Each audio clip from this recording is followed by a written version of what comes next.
My name is Sarah now, though I was born Princess Amira.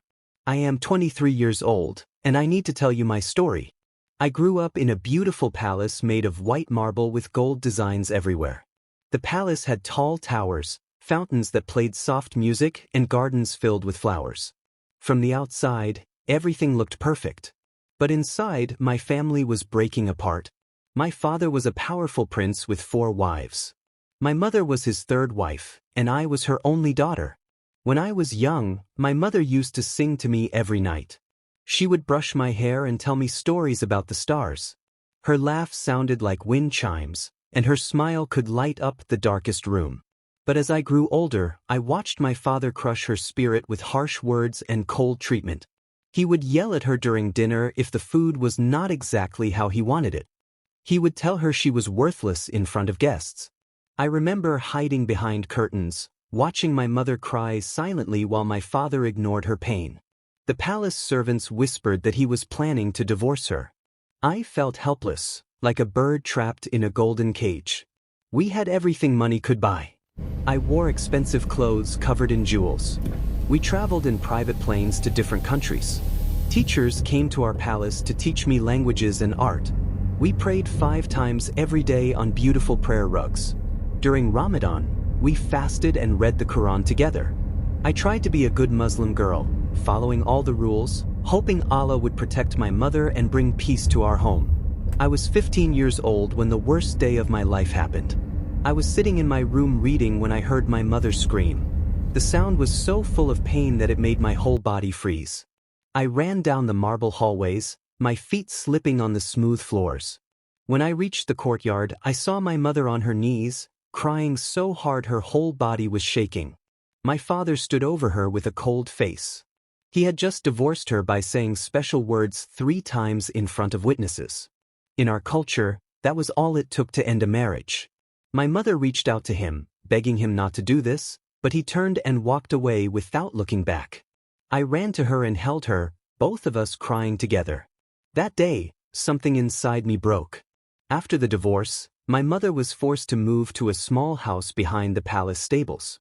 She was no longer allowed to attend family events or eat with us. I would sneak away from my tutors to visit her, bringing her tea and trying to make her smile. But her eyes had become empty. She would sit by the window for hours, staring at nothing, whispering that she had failed my father. Months passed, and my mother got sicker in her mind. She stopped eating properly. She stopped caring about anything. One night, my younger sister Layla called me in tears. She told me that mother had tried to hurt herself and was now in the hospital. I felt my heart shatter into a million pieces. I could not visit her because my father had forbidden it. I was thousands of miles away, powerless to help the person I loved most in the world. As I got older, I started noticing things that confused me. My father and uncles would give speeches about following Islamic laws strictly. They would punish people for breaking rules. Women had to cover themselves completely. Men were punished for drinking alcohol. But I began hearing whispers about secret trips my father and brothers took to other countries. One day, I found my father's phone lying on a table. The screen was unlocked, and I saw photos that shocked me. There were pictures of my father in places like Dubai and Paris, dressed in casual clothes, holding drinks, and standing with women who were not wearing modest clothing.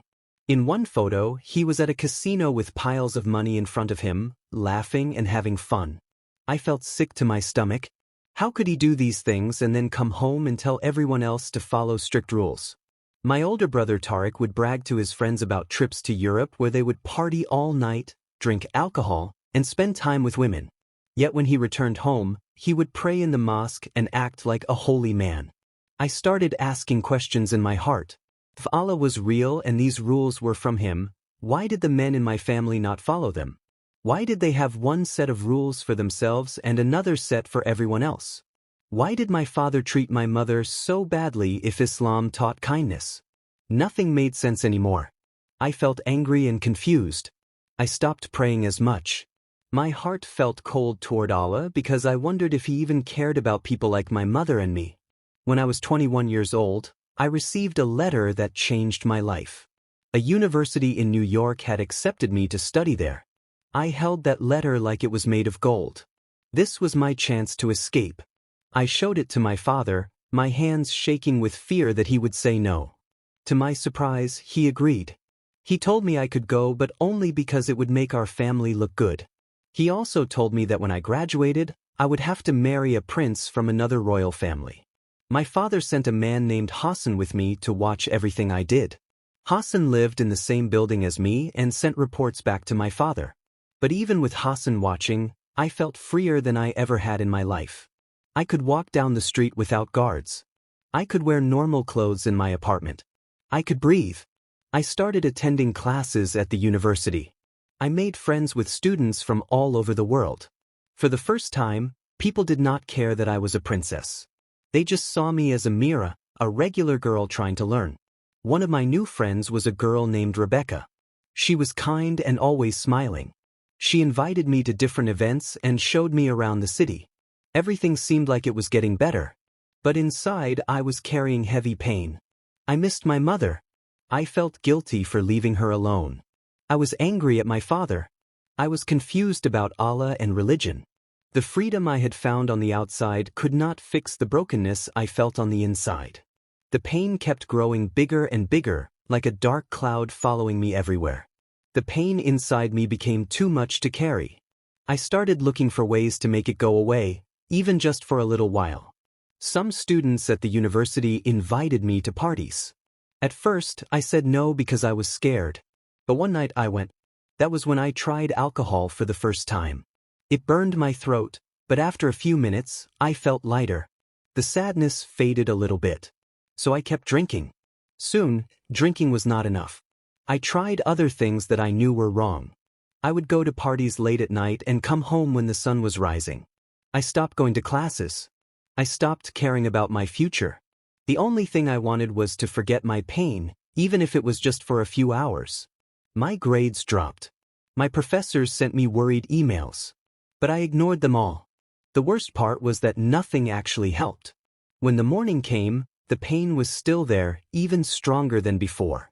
I felt like I was drowning in a dark ocean, and every time I tried to swim up, something pulled me back down. I started having terrible thoughts. I would look out my apartment window at the city below and think about jumping.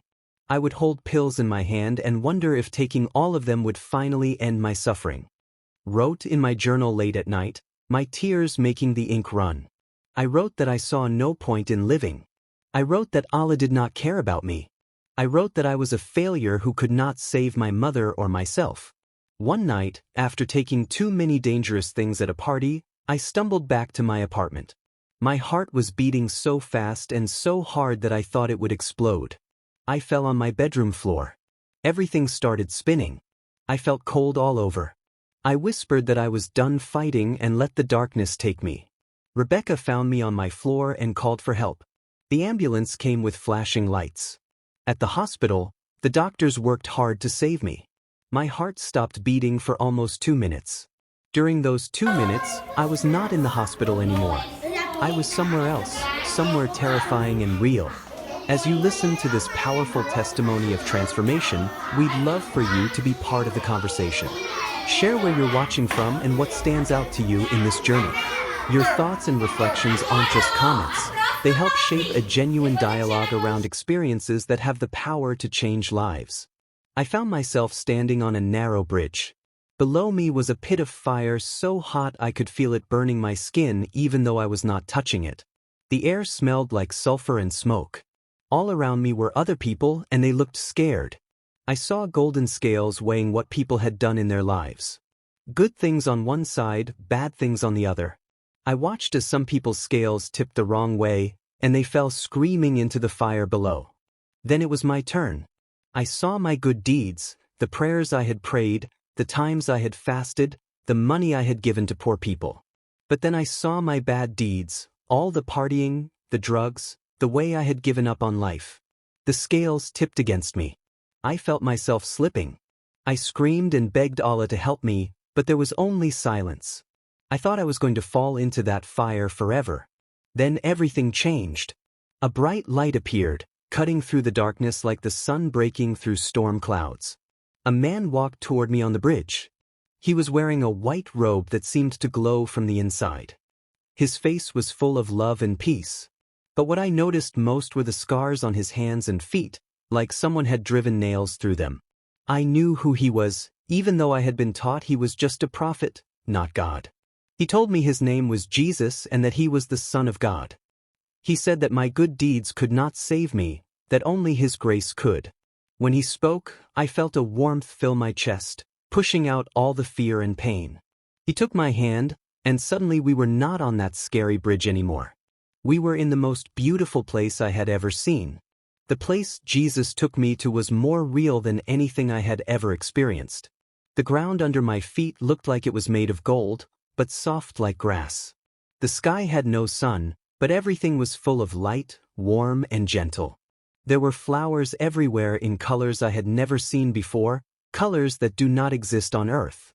The air smelled sweet, like honey mixed with the scent of a garden after rain. In the center of this place was a throne that shone so brightly I could barely look at it. Around the throne, I could see what Jesus called the Father, the Son, and the Holy Spirit, all together as one God. It was not confusing like I thought it would be. It was beautiful, like a perfect family that loved each other completely.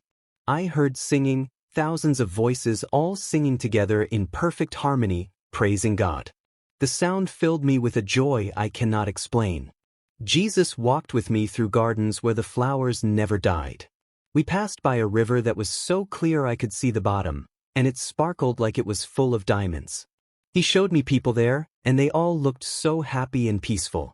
Some were dancing, others were laughing, and everyone was worshiping God with pure joy. I wanted to stay there forever. Then Jesus showed me my life, like watching a movie. I saw myself as a little girl playing in the palace gardens with my mother.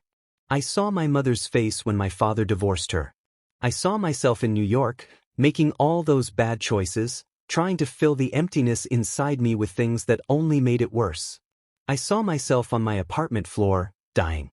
Jesus told me that I had been looking for freedom in all the wrong places, but that true freedom could only come through him. He explained things I had been taught were wrong. He told me he really was God's son, not just a prophet. He showed me that the Trinity was real, that God is three persons in perfect unity. He told me that the judgment I saw on the bridge was not the real way to heaven. He said he was the only way to the Father, and that believing in him and what he did on the cross was how people got to heaven, not by weighing good deeds against bad ones. Jesus did something that changed everything. He showed me two different futures, two different paths my life could take. In the first future, I saw myself not surviving the overdose. I watched my funeral from above. My father stood there with a hard face, telling people I had dishonored the family. My mother was so broken she could barely stand. My sister Layla was crying so hard she could not breathe. They buried me, and then I saw myself back on that bridge, falling into the fire, separated from God forever. It was the most horrible thing I had ever seen. If you haven't subscribed yet, we'd love for you to be part of this journey. Our community is built on real testimonies and people's struggles, voices that challenge us to think deeper and live with greater clarity. But then Jesus showed me a different future. In this one, I survived and chose to follow him. I saw myself healthy and happy, with a peace on my face I had never had before. I saw myself in a church, worshiping with other people who loved Jesus. I saw myself helping other young people who were hurting like I had been. I saw myself telling them about Jesus and watching their faces light up with hope. I even saw a glimpse of my mother and sister, and it seemed like they might one day come to know Jesus too. Jesus told me that he loved my mother and my sister. He said he wanted me to go back and share the truth with them. But I was scared. I asked him how I could do it. My family would hate me for leaving Islam. They might even hurt me. I had already lost so much. How could I lose more? Jesus put his hand on my shoulder, and I felt a strength flow into me that was not my own. He told me it would not be easy. He said I would face rejection and maybe even danger. But he promised he would be with me every step of the way. He reminded me of something he said, that he gives rest to people who are tired and carrying heavy loads. He said I had been tired for so long, carrying the weight of my mother's pain, my father's cruelty, and my own guilt. But he could take all that weight if I would trust him. I looked at Jesus, at his kind face and his scarred hands, and I made my choice. I told him I believed he was the Son of God. I told him I wanted the life he was offering me, the life of freedom and peace. I told him I would follow him, no matter what it cost. He smiled, and the light around us grew even brighter. Then he told me to go back, to be his light in the darkness. And just like that, I was back in the hospital. When I opened my eyes, I was in a hospital bed with machines beeping around me. My body felt weak, but my heart felt different, lighter somehow. Rebecca was sitting next to me, and when she saw me wake up, she started crying. She hugged me gently and told me what had happened. She said my heart had stopped, that I had been dead for almost 2 minutes, but the doctors brought me back. She called it a miracle. I felt tears running down my face, but they were different from the tears I had cried before. These were tears of joy, tears of relief. I told Rebecca everything. I told her about the bridge, the fire, the scales, and how Jesus came to me. I told her about heaven, about the throne, about the 2 futures he showed me.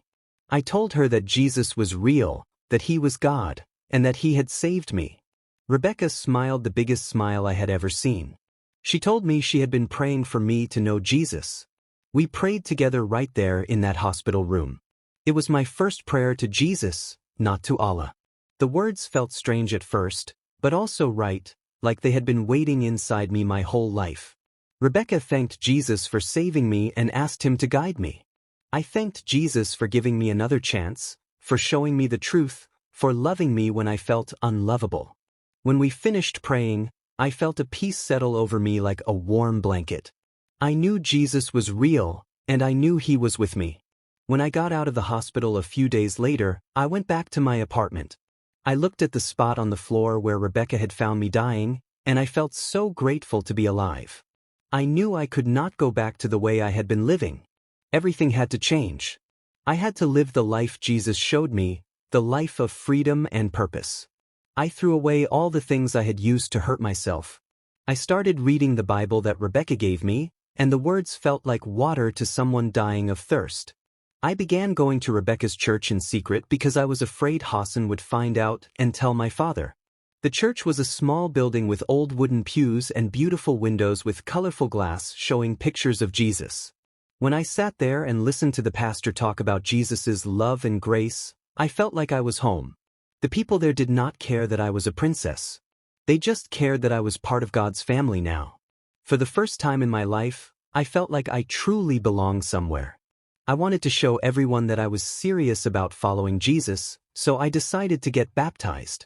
Rebecca helped me arrange it after church one evening when no one else was around. The pastor asked me if I believed Jesus was God's Son who died for my sins and came back to life. I said yes with my whole heart. When he put me under the water and brought me back up, I felt like all the old pain and guilt washed away. I felt clean, new, like I was truly born again. I decided to change my name to Sarah to show that I was a new person.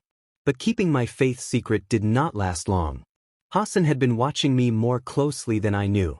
He found out about my church visits and reported everything to my father. A few days later, my phone rang. When I answered, I heard my father's voice, and he was furious. He shouted that I had shamed the family, that I had abandoned Islam, that I was a traitor. He demanded that I come home immediately and return to Islam, or I would no longer be his daughter. My hands shook as I held the phone. I thought about my mother, about Layla, about the life I had known. Part of me wanted to obey, to go back and pretend everything was fine. But then I remembered Jesus on that bridge, his scarred hands reaching for me, his promise to be with me. I remembered the peace I felt in heaven and the purpose he had given me. I took a deep breath and told my father I could not come back because I had found the truth in Jesus. There was a long silence, and then he said I was dead to them and hung up. Those words felt like a knife in my heart. My family cut me off completely. They took away my money, my title, my access to everything. I heard from a cousin who still talked to me that my father told everyone I was a traitor and no one was allowed to contact me, not even my mother or Layla. I received threatening messages from distant relatives saying I deserved to be punished for leaving Islam. I had to move to a cheaper apartment for safety with Rebecca's help. I cried so much during those weeks. I felt like I had lost everything. But every time I prayed, I felt Jesus close to me, reminding me that he was with me, that I had made the right choice. The church became my new family. Rebecca, the pastor, and the other believers supported me and encouraged me. They helped me find a job tutoring students in Arabic so I could pay my bills. Slowly, I started building a new life, a life based on Jesus and his love, not on money or titles. After losing my family, I had to learn how to live in a completely new way. I got a small job teaching Arabic to college students. The money was not much, but it was mine, earned by my own work. For the first time, I felt independent. I was not Princess Amira anymore. I was Sarah, a follower of Jesus, and that identity meant more to me than any royal title ever had. The people at church became my real family. We would meet for Bible study every week, sitting in a circle, reading God's Word together, and sharing how Jesus was working in our lives. I loved reading verses that talked about Jesus giving rest to tired people and setting captives free. Those words described exactly what he had done for me. I was tired and he gave me rest. I was a captive to my pain and my past, and he set me free. I started meeting with a counselor named Margaret who helped me work through all the hurt I carried. We talked about my mother, about the guilt I felt for not being able to help her. We talked about my father and the anger I had toward him. We talked about forgiveness, which was the hardest thing. Margaret told me that forgiving did not mean what my father did was okay. It meant I was choosing to let Jesus heal me instead of letting bitterness poison my heart. Little by little, with Jesus' help, I started to forgive. I stopped using drugs completely. The desire for them faded as I filled my life with worship, prayer, and helping others. Every morning, I would wake up and pray, thanking Jesus for saving me and asking him to use me to help others find him. I felt his presence with me throughout the day, a quiet peace that never left, even when things were hard. I knew he was real, not because of what I had been taught, but because of what I had experienced. Still, I missed my family terribly. I would lie awake at night thinking about my mother, wondering if she knew about my conversion, praying that somehow Jesus would heal her broken heart. I prayed for Layla too, asking Jesus to reveal himself to her. I felt so far away from them, and I did not know if I would ever see them again. But I trusted that Jesus had a plan, that he loved them even more than I did, and that he was working even when I could not see it. One evening after church, a woman handed me an envelope. My heart started racing when I recognized the handwriting. It was from my cousin Fatima who was studying in Canada. I opened it with shaking hands and read her letter. She wrote that she had heard about my conversion and was angry at first. But then she started reading about Jesus and thinking about our family's hypocrisy. She said she did not understand why I chose Christianity, but she wanted to know more. She asked if we could talk. I could not believe it. Tears poured down my face as I read her words over and over. This was the first sign that maybe Jesus was answering my prayers about my family. I wrote back immediately, telling Fatima I would love to talk with her. I told her about Jesus, about the peace he had given me, about how he was the truth I had been searching for all my life. I explained that I understood our family's pain because I had lived it too, but that Jesus offered something different, something real. That night, I prayed harder than I ever had. I thanked Jesus for opening this door with Fatima. I begged him to touch her heart the way he had touched mine. And I prayed again for my mother and Layla, asking Jesus to somehow bring them to know him too. I knew the road ahead would not be easy. My father might never forgive me. The threats might continue. But I felt a new strength rising in me, a determination to share what Jesus had done for me no matter what it cost. I started speaking at church more often, telling my story to help others understand what Jesus could do in a life. People would come up to me afterward with tears in their eyes, saying my story gave them hope. Some were young women from strict religious backgrounds like mine. Others were people who felt trapped by their past mistakes. I would tell them all the same thing. Jesus sees you, Jesus loves you, and Jesus can set you free. No matter what you have done or where you have been, he offers you a new beginning. Now I sit in my small apartment, looking at the simple wooden cross on my wall. I am 23 years old and my life is nothing like I thought it would be. I am not living in a palace. I do not have wealth or a royal title. But I have something better. I have peace. I have purpose. I have Jesus. And I know this is just the beginning of the story he is writing with my life. A story of redemption, freedom, and love that will reach far beyond what I can imagine.